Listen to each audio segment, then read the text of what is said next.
we understand still no call with Putin.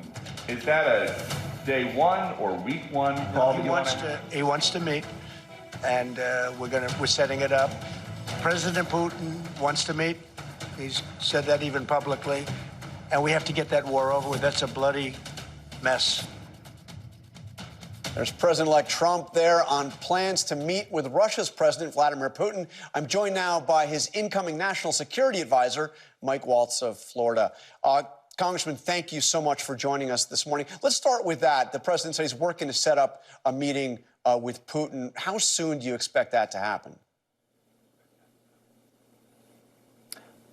Well, the preparations are underway. But just taking a step back for a moment, John, it's been striking to me just since President's election how many people have gone from, just unqualified blank check as long as it takes, whether that's months, years, decades, in terms of perpetuating this war, which really has bogged down to a World War I style meat grinder of people and resources with World War III consequences, to now even President Zelensky walking in the room in Paris and saying, ready to work with you to end this war. Let's end it justly, responsibly, in a way that protects Ukraine's future, but ends this thing.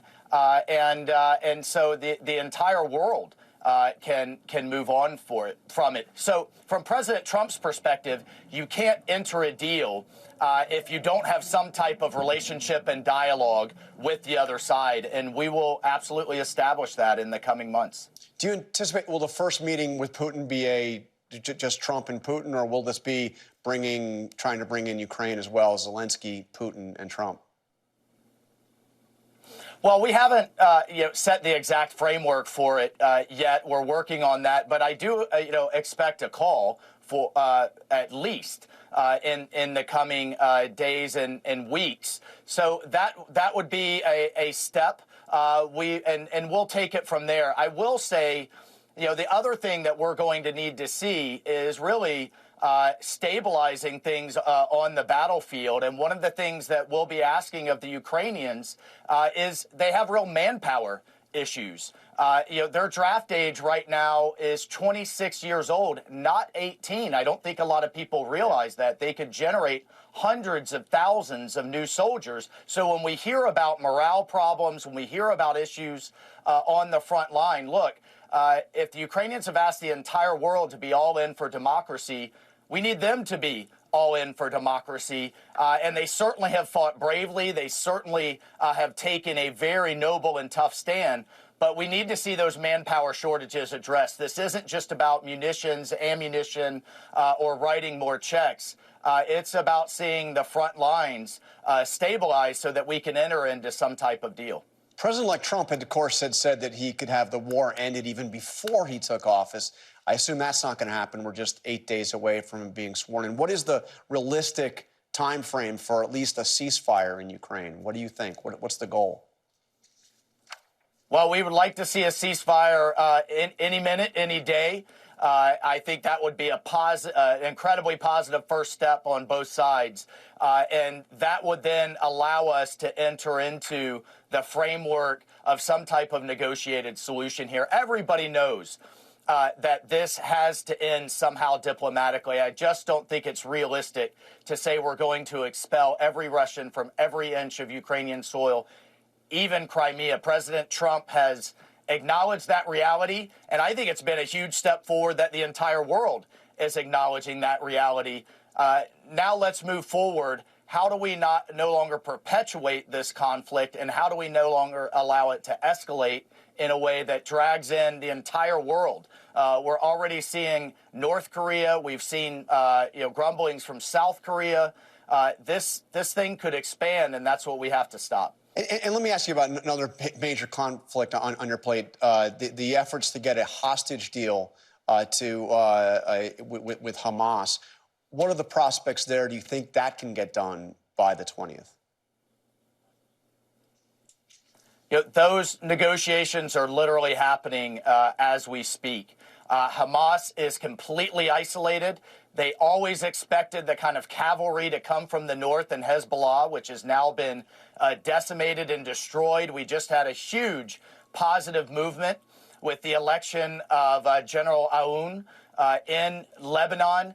So Hamas has nowhere else to go but to enter into some type of agreement, allow, let's have a ceasefire. Let's allow our hostages to be set free. I want to see them walking across the tarmac, or at a minimum, some type of agreement before inauguration, because President Trump is serious. Everyone, any deal will only get worse for Hamas, and there will be all hell to pay in the Middle East if we continue to have this kind of hostage diplomacy. John, I don't think it's fully realized that these hostages will have been in those tunnels being abused, molested, raped in the most awful conditions longer now than our hostages were held in 1979 in Iran. It's just unacceptable, and there are going to be consequences to those who think they could take an American. There is going to no longer be any upside for anyone who harms Americans abroad. And Congressman, of course, President Trump made some serious waves this week when he didn't rule out the possibility of using military force to take over the Panama Canal and Greenland. Is he serious about that? Is that really an option? Well, look, what he's very serious about is the threats that we're facing in the Arctic, the threats that we're facing in the Western Hemisphere. And don't just take that from him or me. The general in charge of our Southern Command, Laura Richardson, testified last year about Chinese state-owned enterprises bidding and buying up portions of the canal, the ports on either side, Huawei, the Chinese technology firm, dominating the free trade zone in their telecommunications, with 70% of of U.S. shipping flowing through the Panama Canal, with our oil and gas exports flowing from the Gulf through there, with it critical for our military. There are elements for the U.S. to come in and defend its critical assets in the Panama Canal, in the Panama Canal Treaty, in the Neutrality Treaty. And for Greenland, there's precedent there as well with the 1951 defense agreement that we entered. And look, to our great friends and allies in Denmark, they literally have a couple of dog sled teams, Jonathan, up in Greenland. And when we're seeing Russia with 60 icebreakers, when we're seeing huge critical mineral, oil and gas, new shipping lanes being opened with the retreating of the polar ice cap, enough is enough of having our adversaries coming into our Western Hemisphere, threaten our national security. And President Trump is ready to take big, bold steps to ensure the United States is well defended. Okay, we're really out of time, but just let me underline. So are you saying that, I understand the goals, that's a diplomatic goal, or are you talking about using military force to achieve those goals?